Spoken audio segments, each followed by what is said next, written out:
Welcome to Delivering Miracles, a podcast to teach women like you tips and strategies on how you can have a safer pregnancy so you can bring home a healthy baby. I'm your host and your high-risk pregnancy expert, Parijat Deshpande. I can't wait to chat with you.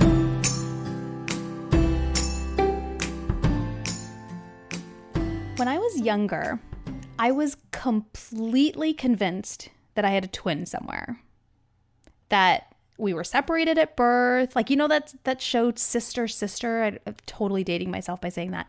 But there's a show where there's these twins who are played by Tia and Tamara Mowry, and they were separated at birth, and then they came back together, and then their parents had to work together to live together and make a family, basically.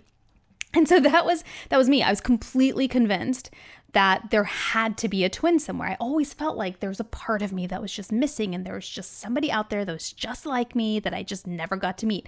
And I was so convinced of it that I think I was maybe 7th or 8th grade, and I had to do a project, like a family tree thing, and it required me to look at my birth certificate, which I don't think I had done before that point. I was like, oh my gosh, this is going to happen. I'm totally going to realize, and my mom's going to remember that there were two, and we were separated at birth, and now we're going to go on this expedition to go find her. And she pulls out the birth certificate, and obviously it says I was a singleton, because obviously my mom would remember if she delivered two. I don't know why I didn't think of that.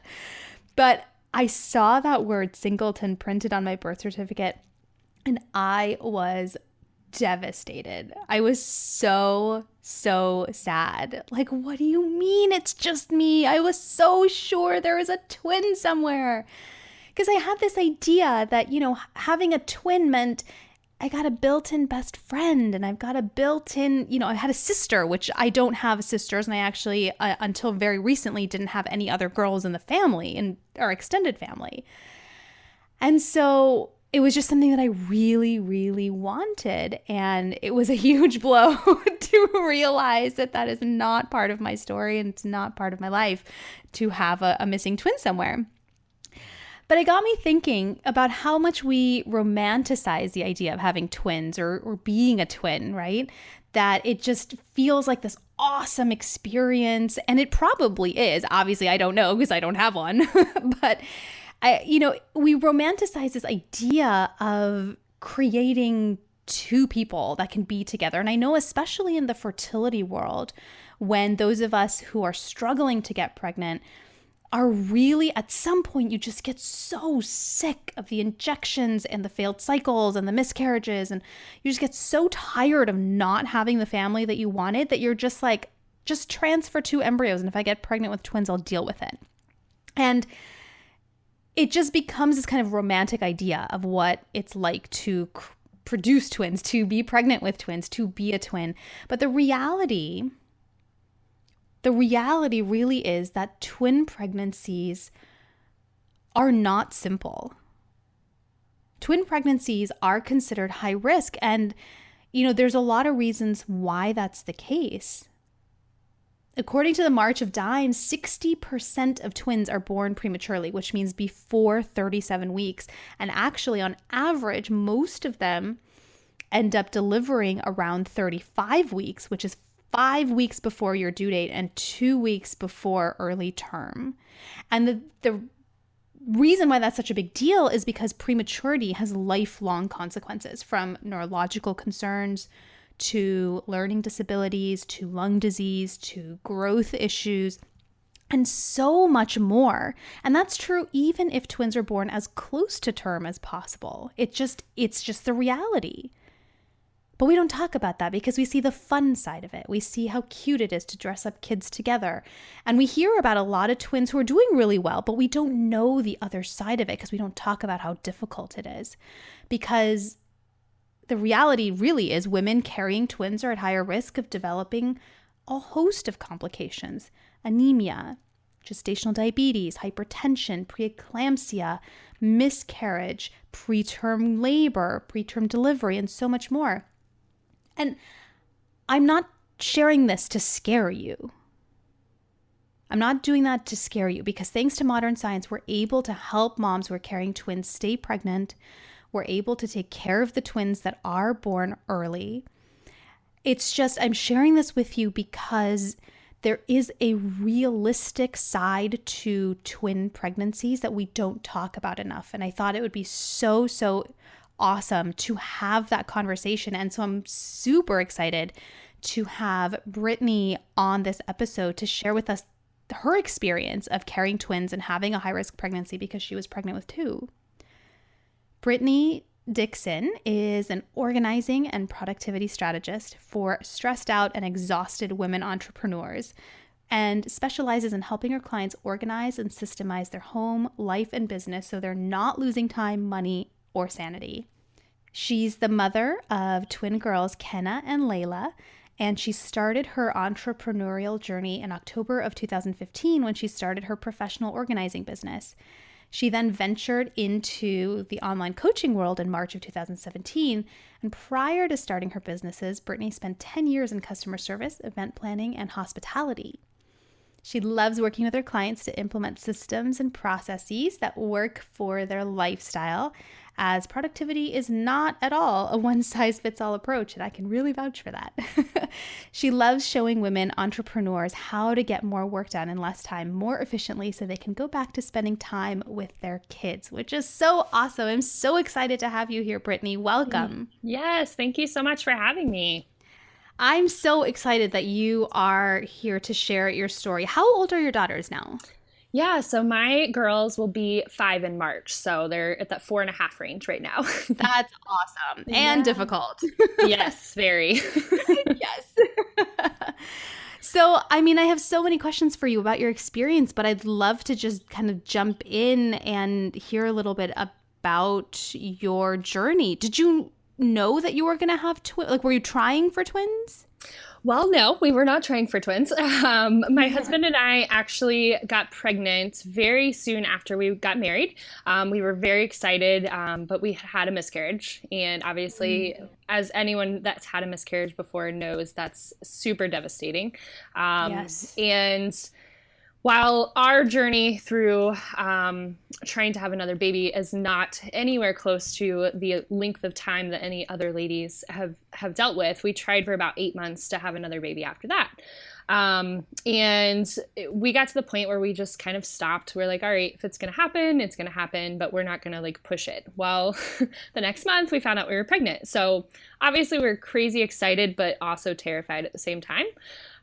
Just because. Yeah, because you were thinking it was going to take long. Right. I thought it was going to take longer. I was scared of having a miscarriage again. There's a whole slew of things that come up. So we scheduled our doctor's appointment, and we went in, and luckily my husband was able to come with me. And while we were doing our scan, our ultrasound, my husband's sitting in the corner, and he's like, well, why does it look like there's 2 circles in there? And the nurse was like, well, because you're having twins. And I'm like, excuse me? She's like, yeah, you're having twins. Oh my gosh, congratulations. Like, she had tears and was like so excited. And I'm like, I'm going to need you to check again. I don't think that's right. Right. I mean, you're barely wrapping your head around having exactly. one. So, and I'm like, here's yeah, and I'm like, oh, twins, that means 2, right? And she's like, oh my gosh, this is so awesome. And I'm like, okay, yep. I just pretty much sat there in shock. And then obviously I went into the doctor's office after that to talk with her, and she was just so excited because she knew how long we had been trying. And I'm like, okay, but I need you to tell me what this means. Like, what? I'm going to have 2 babies now? And she's like, yes. And we'll talk about all of the stuff that goes along with it. But this is just so awesome and everything looks great. And I'm like, okay, yeah. And I left there, and I don't think it really sank in for like 2 or 3 weeks that I was having twins. Like, I could not wrap my head around it at all. So, but yeah, so then obviously you are considered high risk when you have twins. I was also high risk because I had a miscarriage prior to that, and I also only have 1 kidney. When I was younger, I had some kidney complications, and then probably about 7 years ago, I had to have it taken out. So I had all of these things going against me. So I'm like, oh, okay, this is going to be really difficult. Yeah. Were you sent over to a high risk I OB pretty was, yeah. early I then in think your I was pregnancy? probably around 12 or 14 weeks when they sent me to the high risk and told me that like I had to go to Yeah. very, very frequent doctor's appointments. Um, How frequent are we talking? Like weekly so or? I think up until like 22 weeks, it was like every other week. And then after, like Okay. once I hit that 22 week mark, it was pretty I want to say that it was probably at least weekly.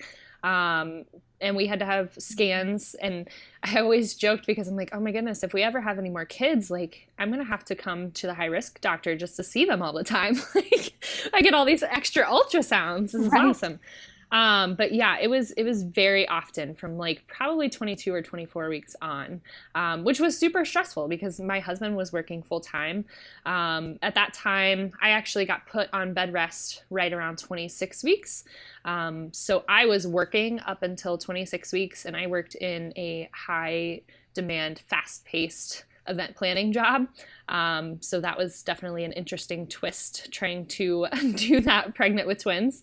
Yeah, those don't seem to go that well hand in hand, it seems. Yeah, yeah. I actually I found out I was pregnant probably 3 weeks after I started that job, and I really reconsidered finding another job. Yeah, the timing Oh was just man, the not there. timing. So yeah, and then I mean, So everything was going pretty well until you landed on bed rest, though, other than just going to see the doctor frequently? yeah, so for the most part, everything was good. We did have a couple small issues that obviously, when you're pregnant with twins and you're a first time mom, like that you freak out about and you Google it and it turns into something crazy. Hmm. But one of them had kind of a hole in their heart. And when they were looking at it, it was like an irregular Hmm. beat, and they were kind of worried about that. And then the other twin, baby B, actually had low fluid in her sac. And of course, Hmm. they throw in the twin to twin transfusion terms and all of these doctor things. And then I like go into Hmm. panic mode and I would freak out. Um, but those are really the only two issues we had up until the time I went on bed rest. So, Yeah. And I think that's the hard part. I mean, and you're so early in the pregnancy. It's your first one that's gone this far. And then they start telling yeah, you all these words, and you go, oh my yeah, God, what is that? And wait, there's one more thing. And wait, there's one more thing. And it it's is. exhausting and Yeah, it's it's terrifying. I scary. mean, I was fine with the pregnancy and everything. I mean, I had some morning sickness. Like it wasn't anything crazy in the first part of it. So I thought that I had a pretty good pregnancy up until that point. But like the first time we went to the doctor and had a problem, and they're like, "Yeah, she has a hole in her heart, and we really need to keep an eye on it." And I'm like, "Oh, but what is that?" I don't know what that means. Like, what do I do? Like, what can I do about that? Like, can I stop working? Do I need to sit on the couch 24/7? Like, how do I make it go away? And they're like, you can't do anything about it. I'm like, okay, I feel really helpless right now. Right, right. I mean, that's the worst thing a mother can hear is there's something wrong with your baby and there's nothing you can do about it. Oh yeah, it was And you're terrible. like, no, what do you, I don't accept that. What, tell me what to do. I'll go fly to the Yeah. moon if I need to. Like, tell me what to do. Absolutely. And then obviously when we went into the appointment where they told us that she had low fluids and it could be twin to twin transfusion, and I'm like, oh, I don't know what to, like, I was in tears. I didn't know what to do. I'm like, that is so scary. You're telling me my babies like might Yeah. fuse together? Like how can you fix this? Yeah, absolutely. And I know for me, I mean, I obviously wasn't carrying twins, but I had a very high risk pregnancy and was constantly getting bad news. And at some point, you're just going like, how do you guys not know how to fix this? Like, Yeah. how are we in 2000, whatever it is, and you don't know how to fix this? How is Yeah. this happening? Oh yeah, I was very frustrated with the doctors a lot of the time. I'm like, how Yeah. how can you not know how to fix this by now? Like I can't be the first person that's had this issue. Right. So, Yes. Yes. yeah, so those were tough, and then we made it to the 26-week mark, which is the kind of marker for like if you have them, they have a higher chance of surviving at that point. So we got to that point, we kind of breathed a little bit. Well, Mm-hmm. then I went to a regular doctor checkup appointment. And when she was checking me, she's like, well, you're dilated already. And I'm like, oh my goodness. Like, I can't keep coming to this news. Like, Oh, so man. she had sent us over to the hospital to stay overnight and just be observed and make sure that I was resting and getting enough fluid and all of that good stuff. And then they had talked about starting steroid shots in the case that they were to come early. They wanted their lungs to develop more. Mm-hmm. So obviously I hear that and I'm like, are you telling me they're coming right now? Like, what's happening? I'm terrified. So yeah, then we ran into that roadblock and I had to stop working, which was hard because my husband basically relied on my income. So to go into a doctor's appointment and then come out without being able to work anymore was difficult. Right. So you add Um, financial stress on top of everything else that you're exactly. dealing with. Exactly. So, and then I had a couple other, we didn't really have any other complications after that. We had them always monitoring the fluid and the heart murmur, the hole in her heart. They were constantly monitoring that, but it never got worse and it started to get better as I went along. So those kind of fixed themselves. I did have a few more overnight stays at the Oh, good. hospital because I either went in and I had changed dilation or something had changed. And she's like, you know what, just to be on the safe side, like, I'd rather you go be at the hospital so that they can observe you. And I'm like, okay. So that got super frustrating too, because I would go and I would sit at the hospital and be poked and prodded and wouldn't be able to go to sleep. And when I fell asleep, they're like, oh, we need to check you again. I'm like, okay, this is awful. Right. So you're exhausted Yes. and you just want to relax and rest, which I never understood that because I feel like that just makes everything so much worse emotionally and physically. And I know that they have to. I know that they're doing it to take care of you Oh, and yeah. babies, Yeah. but there has to be another way to do this. There has to. So after my second hospital stay, I'm like, I can't do this anymore. I'm like, I am resting at home, obviously, but like when I come in here, it's just this whole thing and you guys terrify me and then you send me home the next day and like I have to think about it. Like, well, what's going to go wrong next time I go to the doctor? Um, and the pregnancy itself throughout from 26 weeks on was very tough. My twins were really big when they were born, so it'll make sense. But I'm not a big person, and my stomach was huge. Like I couldn't breathe half the time. I couldn't walk. I couldn't move. Like Oh, man. they were moving around inside of me so much, like flipping, and it was very uncomfortable from pretty much 6 months on. I actually had someone when I was 6 months pregnant. They're like, "Oh my goodness, when are you due?" And I'm like, "I have 3 months left." Thanks so much. So Thanks for apparently, making at me feel 6 months, awesome. I looked like I was 9 months pregnant. So, Wow. And that must have, I mean, resulted in a lot of aches and pains for you too. I imagine backache must have been a big oh, issue. absolutely. Back pain was insane. I actually had a rib knocked out of place by one of Oh their my feet. So gosh. that was pretty much the worst pain I've ever had in my life up until That that sounds point. awful. It was terrible. Baby A's head was down and her feet were up in my ribs, and somehow she like wiggled it underneath, and like obviously my whole body was moving anyway, so she like knocked it out, and yeah, that was. Does that mean you broke your rib? No, it just like shifted. So I guess it was out of place. I don't know. I had to go to a chiropractor to get it put back in because it was very hard to breathe with it like that. It felt like a pulled Yeah. muscle basically. And Oh my yeah, gosh. it was Did you have to terrible. see that chiropractor during your pregnancy or you had to wait till they were out? No, I was luckily able to find someone that did help pregnant ladies. And Oh, yeah, good. because the back pain was insane. My hips hurting so bad Mm, because of everything moving around. And then the whole thing with my right. ribs. And I'm like, oh my goodness, this is kind of crazy. So, Right. and then And then you were on and bed then I was on rest. bed You weren't rest. really even Yeah, breathing. and then I couldn't do anything. I wasn't allowed to go out or do anything. So, and then This sounds awful, Brittany. I mean, oh my it's gosh, this sounds so it's hard. definitely not for the weak, that's for sure. So yeah, I had one more hospital stay, and then they were actually born at 36 weeks and 4 days. So we made it to a That's really good time awesome. mark. Yeah, It was very good. Everyone was happy with how far we had made it along. But I did have to Yeah. be induced. My doctor was going to induce me the following week, but the Friday before she was going to, I started having a ton of swelling. Um, my feet were Mm. swollen, my hands were swollen, like I was just like this puffball.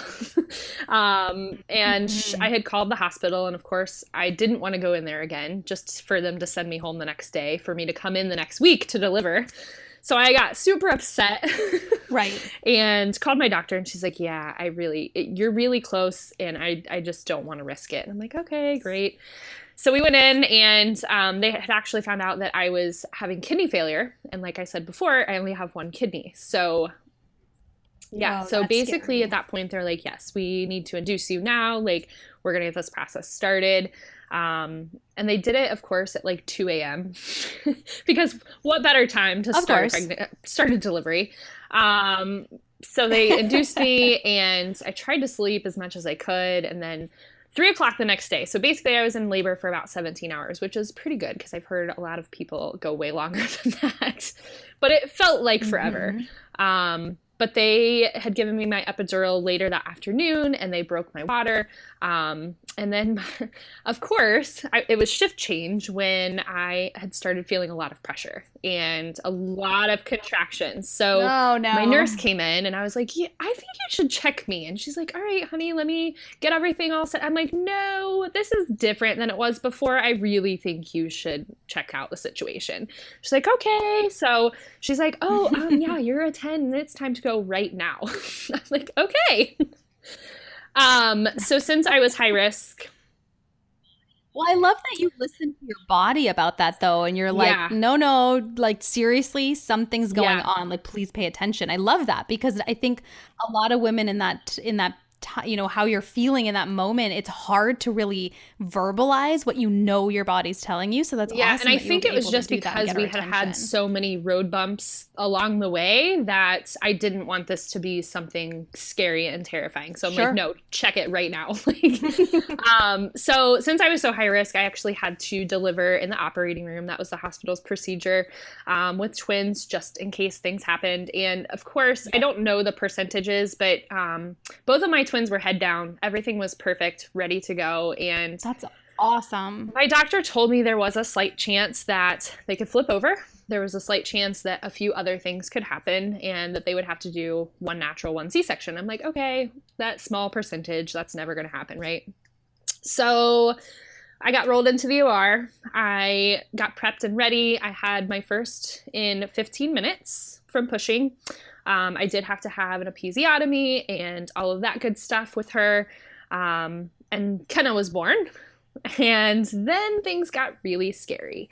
Everyone got quiet. There were more nurses coming into the room. There were other doctors coming into the room. I started to panic because you could just tell the feeling in the room was scary. And of Yeah. course, my husband's holding my daughter over there, and he's kind of like tending to her, but then he's like, okay, now what? Like, now what do I do? Because what's going on? So, Hmm. basically, baby B's cord had prolapsed, which means that it basically cuts off all oxygen at that point.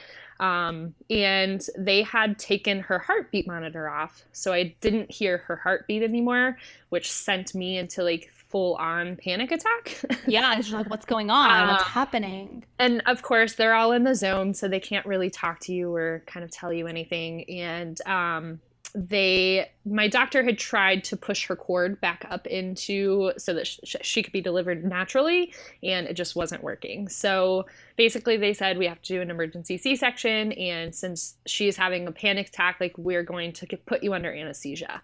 Oh Yeah, no. because I was like having a panic attack full on because I was freaking Mm. out. So they ended up putting me under, which was really tough because obviously coming up from anesthesia and surgery and all of that to newborns and like Yeah. not even knowing what's going on was terrifying. But my husband was in there the whole time, and when Layla, baby B, came out, she was completely blue, and it was the scariest thing ever. I didn't experience that because I obviously was knocked out, but my husband said it was very scary. So, and then of course, I didn't even get Yeah. to see them until like 4 hours later after surgery and stuff. So yeah, I had a pretty crazy delivery. Oh my gosh. After a really intense pregnancy experience Yes. too. I mean, that's a lot to have to go through, and then it's a lot to have to heal from after it's Yes. over. Yes. Healing after that was crazy too. From having a vaginal birth and a C-section and trying to tend to Mm, 2 babies. That was, yeah, for yeah. sure.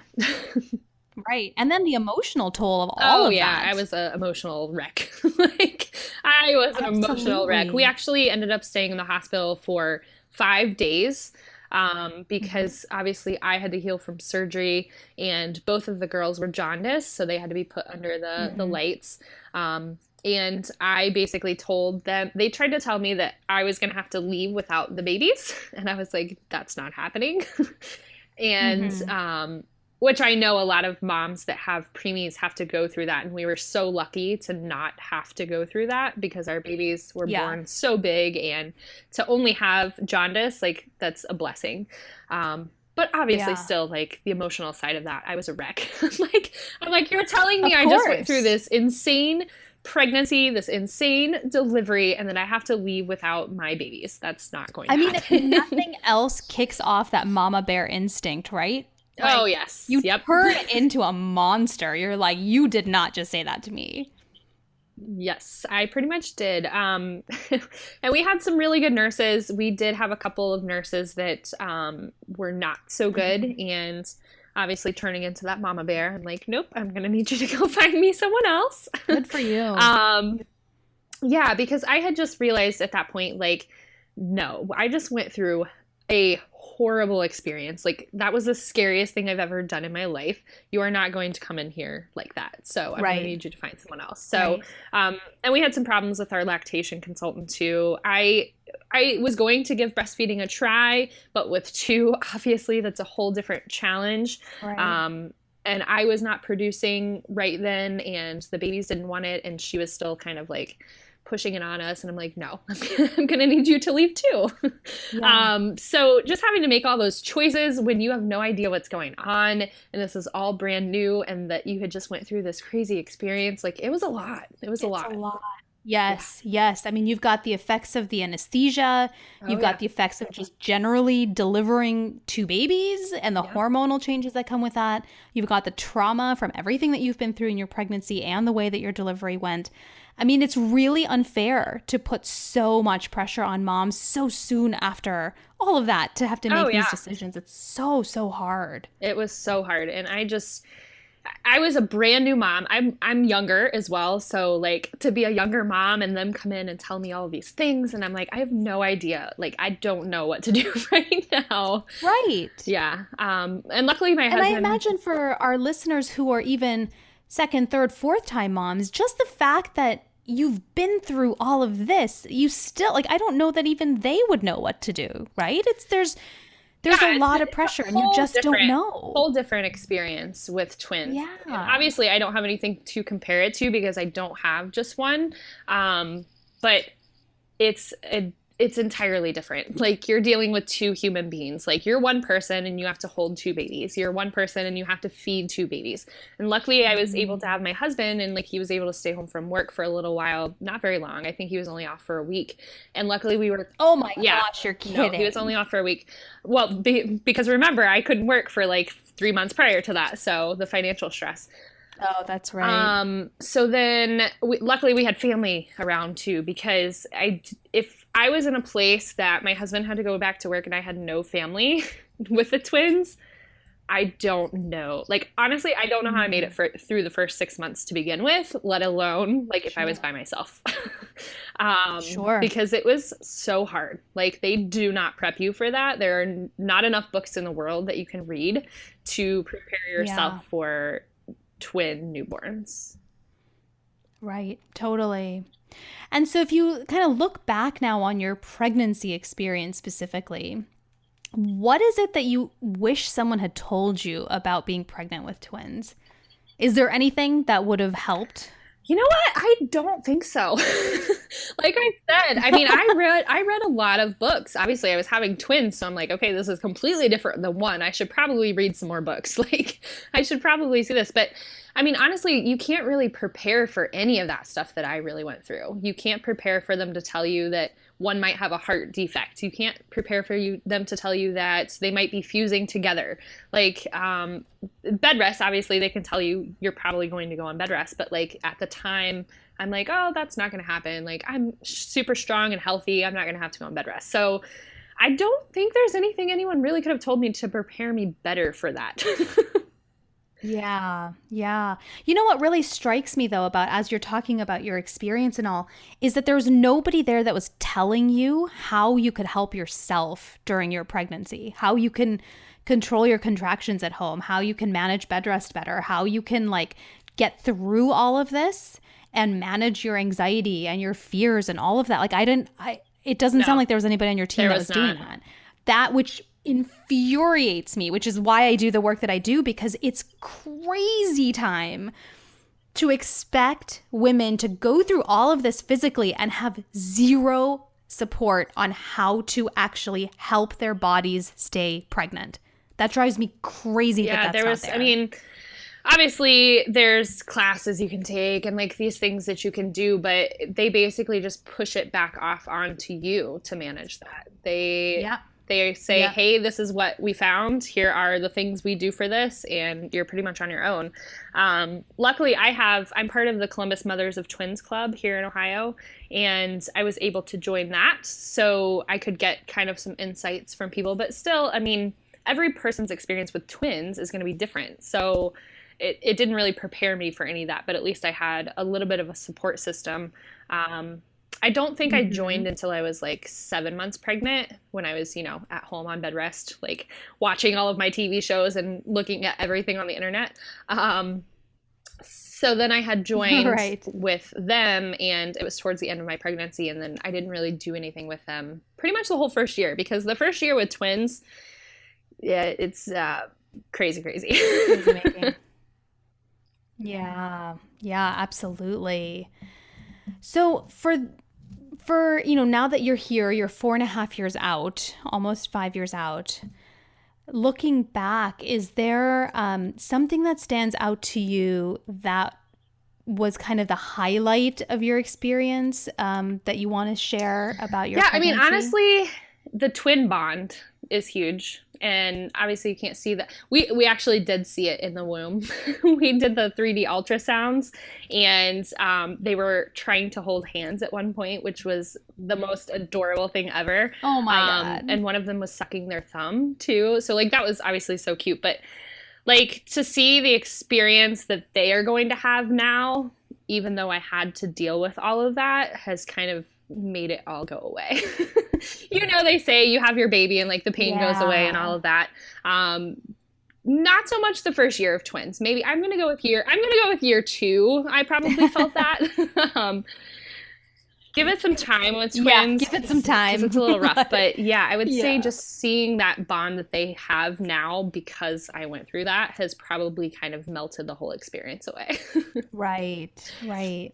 What would you say to couples who are going through maybe fertility treatment and are considering trying for twins specifically? Yeah, I mean, like I said, just read as many books as you can and have a great support system. Um, like I said, if we didn't have family here close to us, like that would have been a very difficult time to have the babies at home by myself while my husband was working. And just make sure that you just read everything you can about the things that could go wrong so that you can kind of prepare yourself, which sounds kind of silly because you don't want to read about those things. Like you want to always hope for the best, obviously, but kind of just informing yourself of the things that could happen with twin pregnancies so that it's a little bit less of a shock factor when they tell you these things. That's one thing I guess I wish I would have done was read more about the things that could happen with twin pregnancies.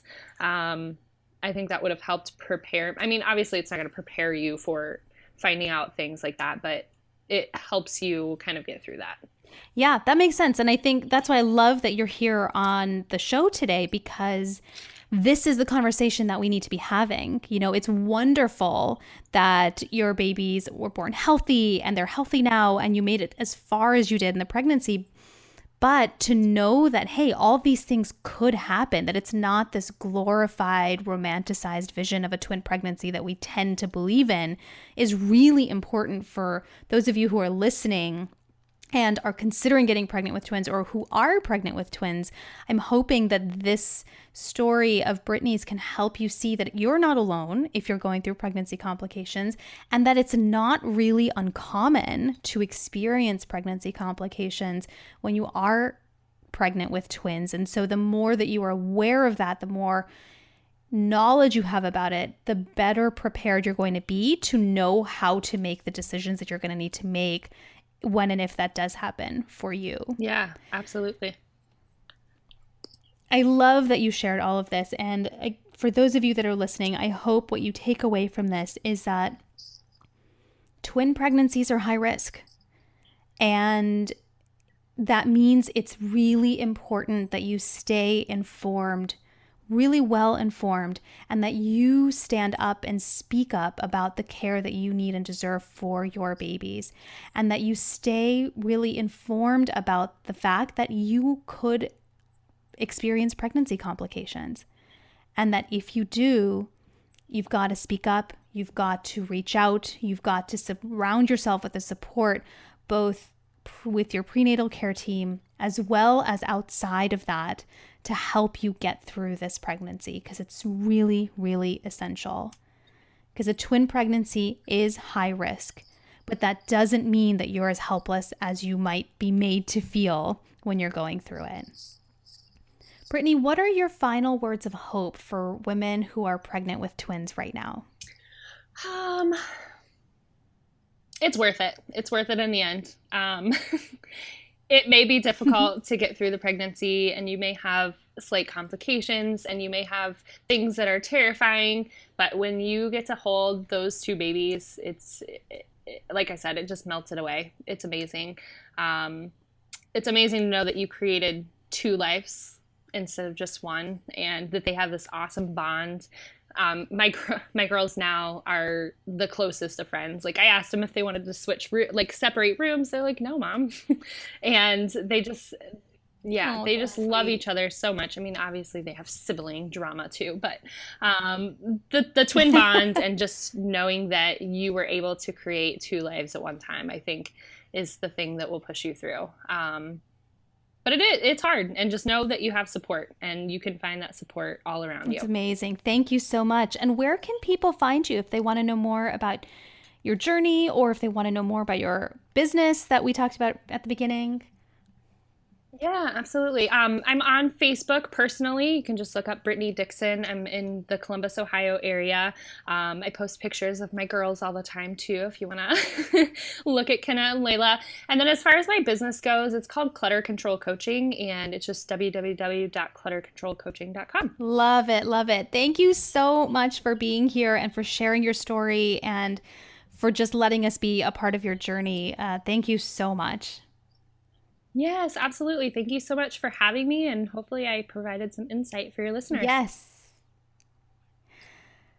Oh my gosh, this was amazing. I'm so grateful to her that she shared her story with us. And I think it really highlights how important it is to be well informed about what it means to be pregnant with twins. Because I think we see the glorified version of it. We have TV shows about twins. You know, I grew up wanting a twin because I didn't understand what it took to be a twin, right?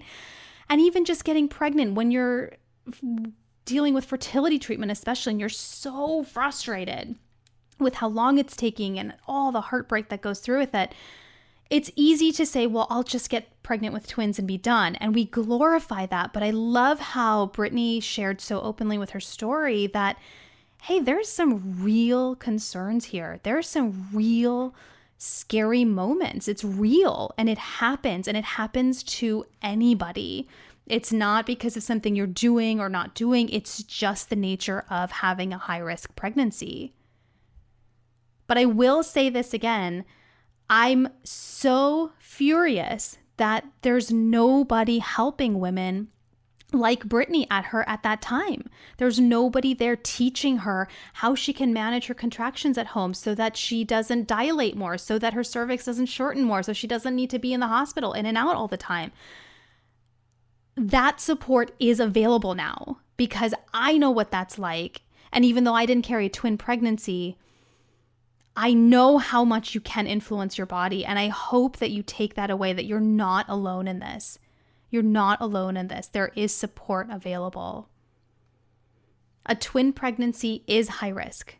And it's really important that you stay informed about your risks and the risk factors and what's going on in your pregnancy. It's really important that you speak up to demand the prenatal care that you and your babies deserve, because you're not as helpless as sometimes they make you feel. Thank you so much for joining me here today. If you enjoyed today's episode, I would love it if you can head over to iTunes and leave a review so more women going through a high-risk pregnancy can tune into Delivering Miracles to receive the inspiration and tips and hope on how to get through a high-risk pregnancy.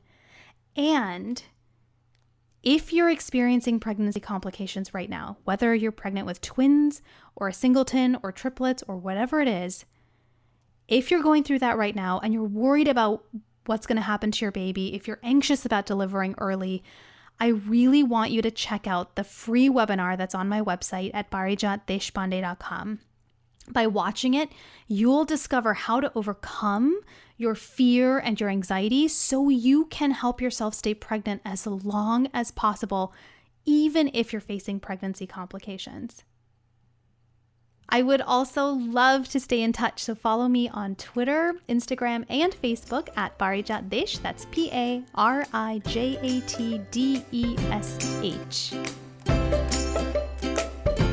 Having a twin, delivering twins, it's so, so special. To watch two little